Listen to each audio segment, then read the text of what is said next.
So I was trying to figure out how to approach this video, because I'm be talking about, my phone in there. Because I'm be talking about an old school album. I'm gonna talk about an album that was, I feel like it was a classic. Um, it was like a timeless classic. It also spawned a lot of different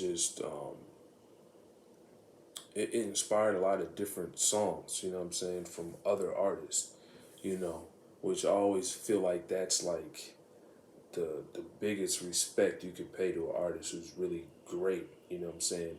You hear their sound and it makes you use that same sound and tweak it a little bit because it was so dope, you know. I think this artist was ahead of his time lyrically, at least about, you know, it makes me think about Nas' Illmatic, but I'm not talking about Nas. This makes me think, yeah, that, but also just like his style, man, his cadence, his charisma, you know, the way he used his words, the words he used.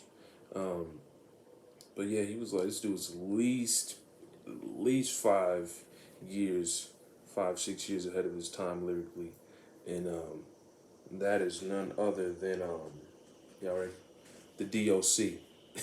Y'all ain't even heard of that, man, which is you know what I mean. There was a situation that happened with the DOC, man. He suffered injury while in a car accident, to my knowledge, and you know it messed with his vocal cords. But um, that's a part of his journey. But I don't want people to feel sad that he lost, you know, his sound because we were blessed with this album called "No One Can Do It Better" by the DOC, man. That album was crazy, man. Like I said, like I'm not gonna necessarily talk about all the current shit. Like that's not what I'm gonna do here. If I'm gonna talk about hip hop, I'm gonna talk about the shit that I listen to. I'm gonna talk about the shit I'm going to listen to, stuff I am listening to, and stuff I already listened to. You know, but it was a great album. You know what I'm saying? That's the thing about great albums, man. You don't just put you don't just say a great album's. If you felt like it was great when you heard it, you're not gonna say it wasn't. It's not great now, right? You know what I'm saying? You're not gonna say, oh, it's not great now, no, because if it's timeless, then you can listen to it anytime. You know what I'm saying? Uh, but for me, man, his style was just so crazy, man. He got this song called "The Formula," just one of many songs on there that people, you know, probably took their style from with that. You know what I'm saying? But that formula is just crazy. Um, Funky enough. I think that's what the song's called. Cause Drake says it's funky enough like that. I know people copy that style. Man, people definitely copy that style. If y'all listen to that song, um, where he says Dre says it's funky enough, and you listen to that beat, come on, come on. But yeah, man, this album was just crazy, man. There's different styles that usually when I be feeling like usually in the '80s, when people be rapping, it's more like a hunt, hunt, son, hunt. It makes you think of that one song, "Don't Push Me," cause I kind of feel like it's a little, with certain rappers in the '80s. Obviously, it sounds a little dated, but um, you know what I'm saying. This debuted in 1989, so you would think, reaching back that far, you would hear kind of that. But man, with the DOC, there's none of that. It's just constant, like just crazy. I was like, dude, this shit came out in 1989. You know what I'm saying? And then, when I first got it, I think I was aware of what happened to the DOC.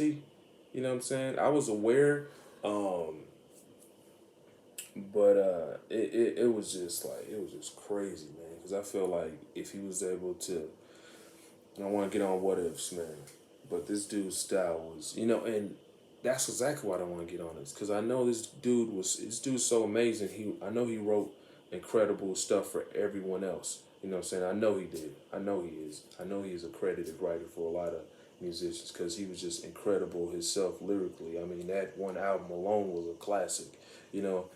How would it be if you came out with an album and that album was Your debut was a classic. Because a lot of people, you know what I'm saying? I'm saying debut. You know what I'm saying? A lot of people drop debuts and we don't hear from them, you know?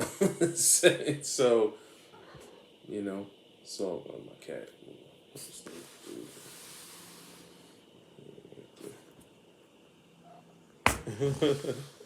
But yeah, man, that's a classic. The DOC, no one could do it better, man. Just pulling back like a, you know what I'm saying, like a hip hop producer in his crates, you know what I'm saying? And I'm not that. I'm not a hip hop producer, but I felt like that. That's the energy I was getting when I was thinking about this. You know, like damn, I'm pulling back trying to find some. You know what I'm saying? But that's what it is, though. You know, I really one thing I don't like about hip hop, and I'm saying one of the pieces that I think we need to get rid of in order to enjoy hip hop more is like we need to get rid of that idea of like if a rapper was rapping in the 80's, the early 80's or the early or the mid 80's or 90's, whatever, you know what I'm saying? If it's kind of a ways back, we don't need to pull from that, which I think we need to get rid of that, you know what I'm saying? I think we need to start embracing like more of just the big overall picture, man. Like hip hop is what 50 years old? Like the new artists, you know what I'm saying? I think it'd be all to the good if all of them start pulling from each other, you know what I'm saying, as far as like musically, like older generation, younger generation, you know what I'm saying? I think it only makes the music better for us as fans, I mean, right? I mean, that's my opinion. I feel like it's one of those genres I feel like it's the only genre, man. I feel like it's the only genre, and this is just my opinion, my take. Other people might be like, you're crazy. What are you talking about? I feel like it's the only genre that just like there's such a gap between the younger and the older generation. You know what I'm saying? And there's no pulling. You know what I'm saying?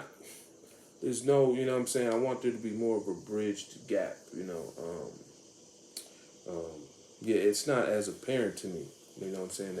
The bridging of the gaps as it is in other, you know, genres.